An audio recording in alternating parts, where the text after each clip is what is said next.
En esta ocasión vamos a hacer un ejemplo de derivada implícita. Vamos a demostrar que es posible despejar x y y como una función de las variables z y u en el sistema xz a la 3 más y a la 2 u a la 3 igual a 1, 2x y a la 3 más z u a la 2 igual a 0. Es decir, ese sistema que está ahí. Cerca del punto 0, 1, 0, 1. Y calcular todas las derivadas parciales si es que existen. Ok, veamos. Debemos verificar que se cumplen las condiciones del teorema de la función implícita. Ok, entonces para ello vamos a definir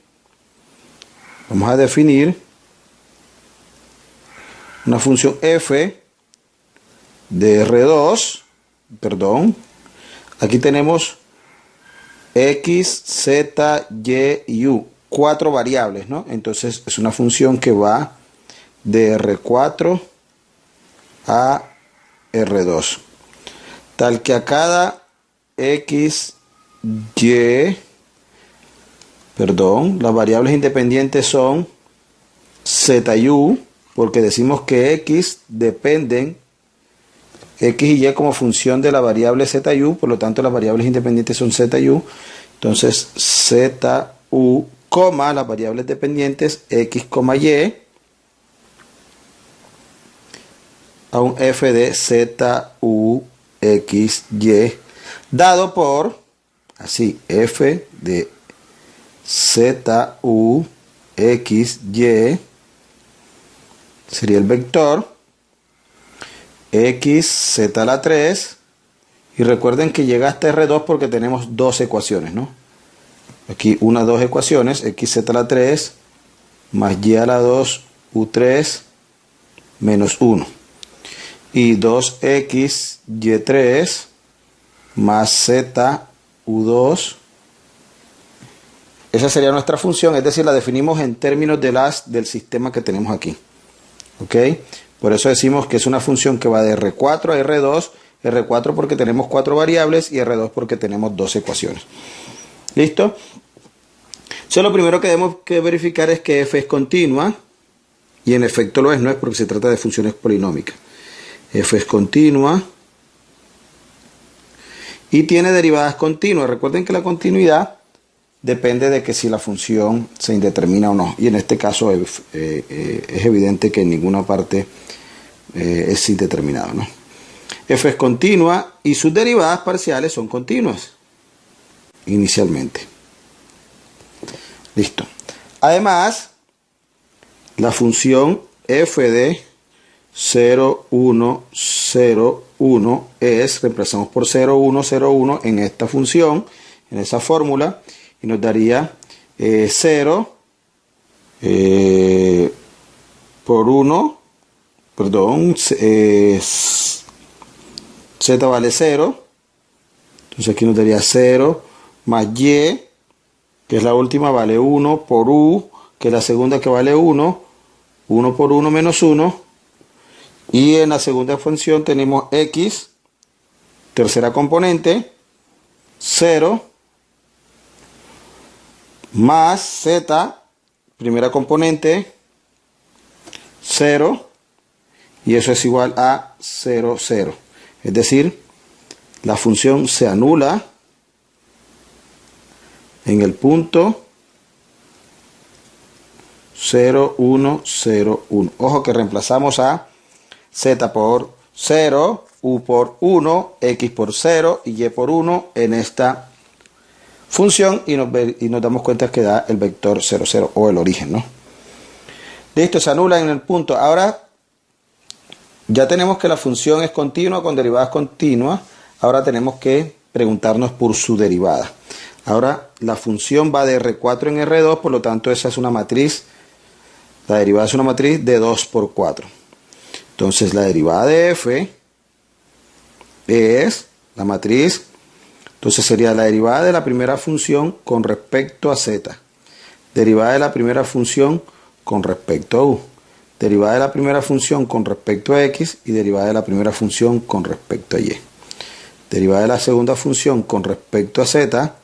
derivada de la segunda función con respecto a u, derivada de la segunda función con respecto a x y derivada de la segunda función con respecto a y. Esa es la derivada total de f, ¿no? Esta parte, esta matriz, corresponde a la derivada con respecto a las variables independientes, es decir, esta es la derivada de ZU de f y esta es la derivada con respecto a la variable dependiente que son x y y, derivada de x y y de f, ¿no? Eso es bueno tenerlo presente. Entonces vamos a calcular las derivadas y ver cuánto nos da, ¿no?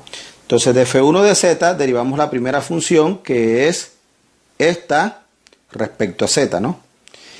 Y de f1 de u derivamos respecto a u, de f1 de x derivamos a esta respecto a x y derivamos respecto a y. Debemos calcular todas las derivadas parciales. Si me permite, me cambio de hoja y me llevo la función. Ok. Esta es nuestra función. Entonces esta es f1 y esta es f2. f1 y f2.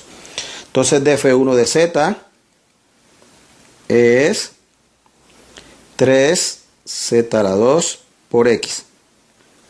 Luego de f1 de z en el punto 0, 1, 0, 1, 0, 1 es igual, reemplazo a z por, recuerden que es z, u, x, y. Yo reemplazo a z por 0 y a x por 0, por lo tanto eso nos da 0, la derivada. Ahora, de f1 de u es 3u a la 2 y a la 2. Eso implica que de f1 de u en el punto 0, 1, 0, 1, recuerden que son z, u, x, y. Z, u, x, y, las componentes. Entonces z vale 0, u vale 1, x vale 0, y vale 1. Es decir, reemplazo aquí por 1 y por 1, entonces nos daría 3. De f1 de x, derivo la primera función con respecto a x, nos daría z a la 3. Eso implica que de f1 de x en el punto, como z vale 0, 0, 1, 0, 1, es 0.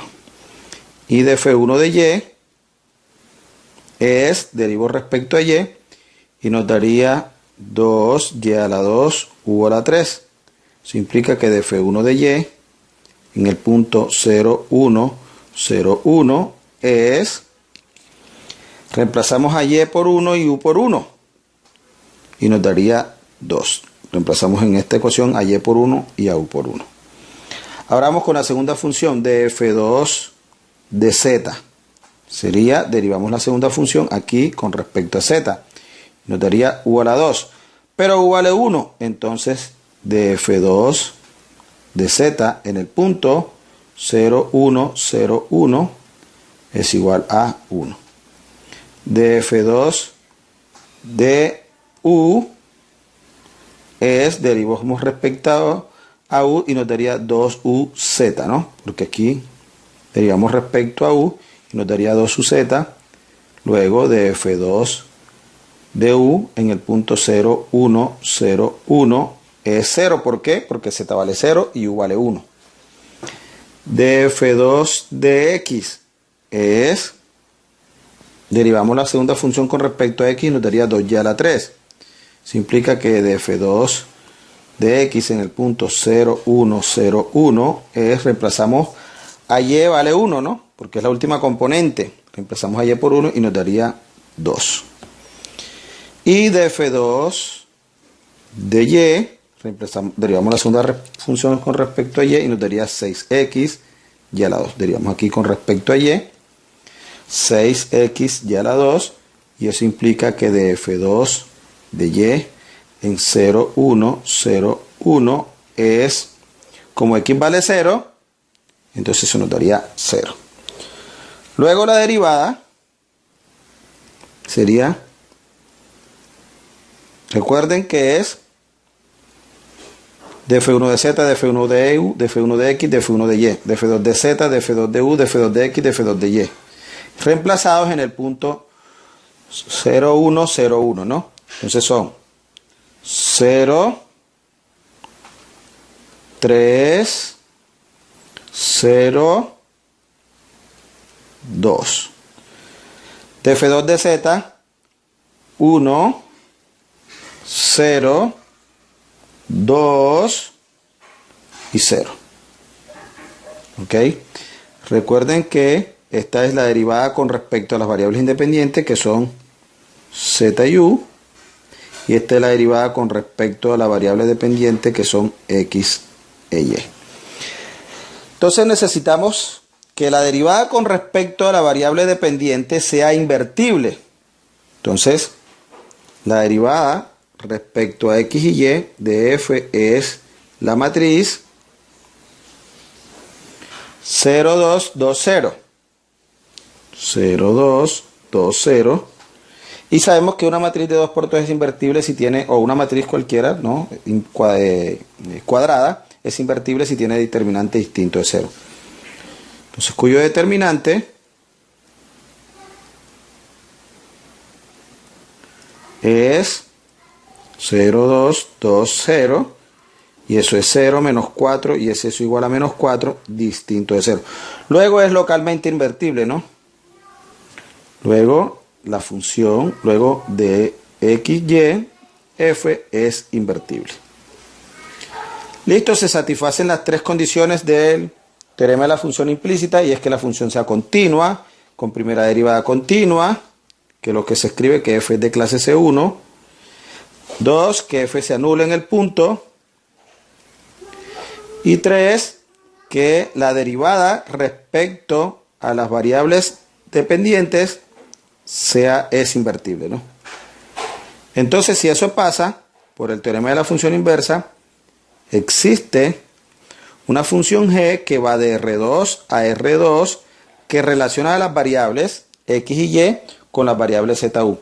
Es decir, tal que a cada ZU le asigna un g de ZU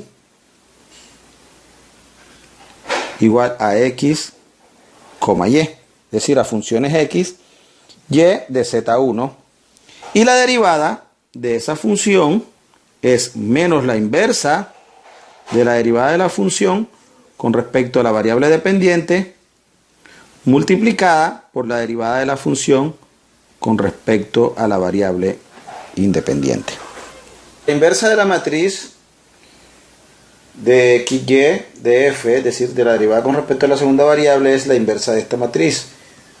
De la matriz 0, 0, 2, 2, 0, ¿no? Que es 1 sobre el determinante, que es menos 4, menos 1 sobre menos 4, multiplicada por, entonces la matriz 0, 0, cambiamos de signo, menos 2, menos 2. Espero que recuerden ese truco para calcular inversa de matrices de 2 por 2. Multiplicada la derivada de f con respecto a las variables independientes es 0, 3, 1, 0. La matriz 0, 3, 1, 0. Entonces 0, 3, 1, 0. ¿Ok? Entonces eso nos daría un cuarto que multiplica y hacemos el producto de matrices. Ya sabemos que es fila por columna. Nos daría menos 2, fila por columna, nos daría 0, nos daría 0, la columna nos daría 0, y segunda fila por primera columna nos daría menos 6. ¿Ok? Entonces, ustedes pueden verificar su producto de matrices y nos quedaría entonces que eso es, al multiplicar por un cuarto, me daría menos un medio, 0, 0 y menos 3 medios. ¿Ok? Pero como G, perdón, va de R2 a R2, su derivada es una matriz de 2 por 2. Y es la derivada de G, que sería de X, de Z, de X, de U, de Y, de Z, de Y, de U, porque recuerden que las variables X y Y dependen de Z y de U, y eso debe ser igual a menos un medio, 0, 0 menos 3 medios. Esta matriz es la derivada de G y esta matriz es la que nos dio por la regla de la cadena, por el teorema de la función implícita. Igualando, ya nos queda que de x de z es menos 1 medio, de x de y es 0, de y de z es 0 y de y de u es menos 3 medios. Espero que practiquen y eso es todo.